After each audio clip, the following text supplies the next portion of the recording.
Que alegria poder cumprimentá-los nesta ocasião, quando estamos estudando a lição número 11 do tema geral, Unidade em Cristo. Nessa semana o tema é Unidade na Adoração. E nós, logicamente, temos que responder algumas perguntas durante essa semana. O que tem a ver adoração com unidade? O que é adoração? Essa é a primeira pergunta. Então o primeiro tópico seria o que é adoração? Adorar ao Senhor é dar-lhe a honra e a glória devidas ao seu nome. O salmista já dizia lá no Salmo 29, verso 2, tributai ao Senhor a glória devida ao seu nome e adorai o Senhor na beleza da sua santidade. Podemos definir a adoração também como uma resposta da nossa fé em Deus, que nos criou e que nos redimiu.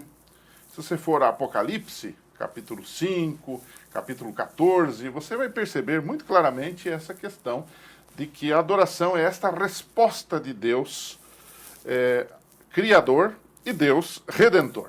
Na Bíblia também, e a lição trata disso de uma forma abundante, existe falsa adoração e verdadeira adoração.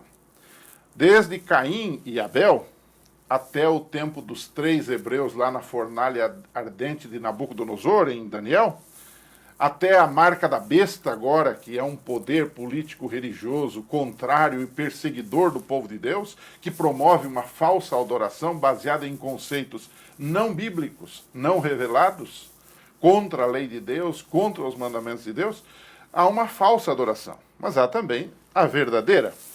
Agora, um segundo tópico que pode ser discutido, ainda dentro desse assunto de adoração e unidade, é o seguinte: nós adventistas entendemos que a nossa adoração a Deus, nosso tributo a Deus, a nossa homenagem a Deus, está muito relacionado com a própria lei de Deus. E quando a gente vai para as 3 mensagens angélicas, há um tópico na lição chamado Adoração e as 3 mensagens angélicas, a gente entende que ali as 3 mensagens angélicas representam o povo de Deus pregando o evangelho nesse tempo do fim.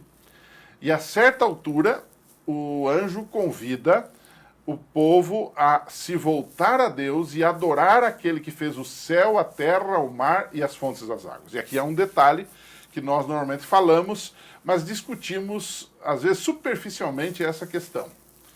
Nós, muitas vezes, falamos que o sábado, por exemplo, está dentro dessa adoração, porque é o dia especial de adoração a Deus. Um dia que nós reconhecemos Deus como Criador e Deus como Redentor.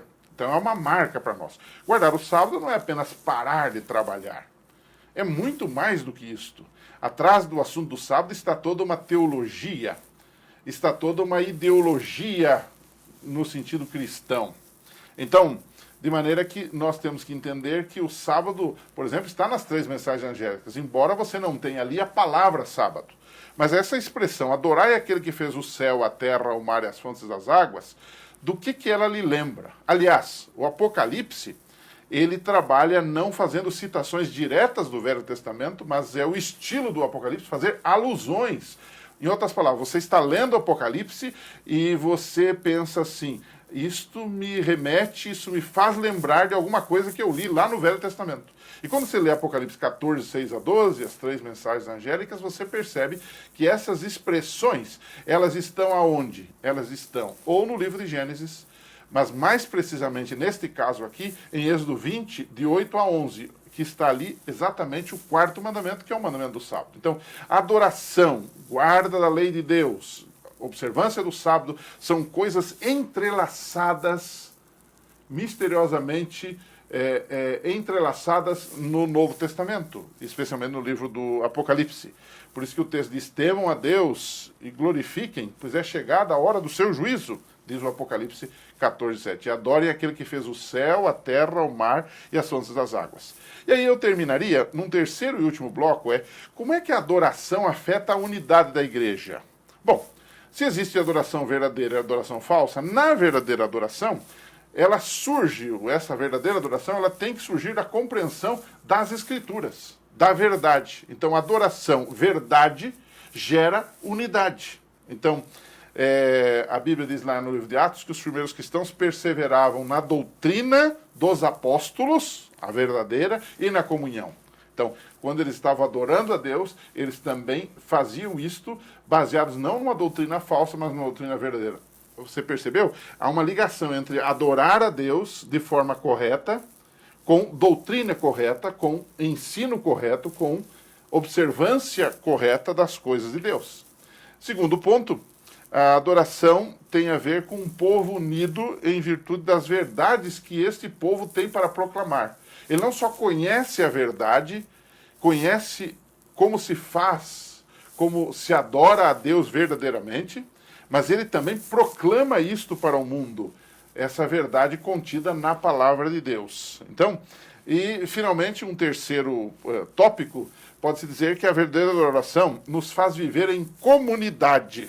O texto diz assim que eles, Atos 2:42, eles perseveravam unânimes na oração, no partir do pão e nas orações. Ou seja, a verdadeira adoração, quando as pessoas se reúnem para adorar o verdadeiro Deus, também as faz viver num espírito de irmandade, de comunidade, de amor, de fraternidade. Este é o ponto que tem a ver adoração com unidade. E eu terminaria, então, fazendo uma pergunta para discutir com os nossos irmãos ali na unidade da Escola Sabatina. A pergunta é a seguinte: muitos estão deixando de frequentar os cultos da igreja, justamente quando a comunidade dos verdadeiros adoradores, com a verdadeira adoração, adorando o verdadeiro Deus no dia verdadeiro de guarda, se reúne. Muitos nesse dia dos cultos da igreja, eles não têm vindo à igreja. E eles acham que para ser cristão isso não é importante. Não é? Como é que a gente responderia a essas pessoas? Não é? Muita gente diz, religião ou igreja não é ir, é ser. E eu concordo com isso. Todavia, também religião, eu não posso ser sem ir. Há uma necessidade de ir, de comungar com os demais irmãos. Não existe cristão secreto, separado do rebanho, separado do povo de Deus. A ideia da igreja em toda a Bíblia, tanto no Velho quanto no Novo Testamento, do povo de Deus, é um povo reunido. É um povo, a ideia é coletiva, não é individual. Embora alguns eram individualistas, mas mesmo esses adoravam a Deus em comunidade. Então, o conselho de Paulo é não deixando a nossa congregação, como é costume de alguns. Devemos ali nos estimular, nos motivar até que Jesus Cristo venha. Esse é o conselho bíblico. E hoje me parece que há uma ideia por aí dos desigrejados. Né? Os americanos inventaram a expressão unchurched, que quer dizer aqueles que não têm igreja. Eu sou cristão, mas não vou à igreja. É algo para a gente pensar e discuta um pouquinho com os seus alunos esse assunto, porque isso tem a ver com adoração, tem a ver com unidade, tem a ver com o povo de Deus, com a comunidade cristã. Semana que vem, estamos de volta. A gente se encontra aqui. Um abraço e até lá.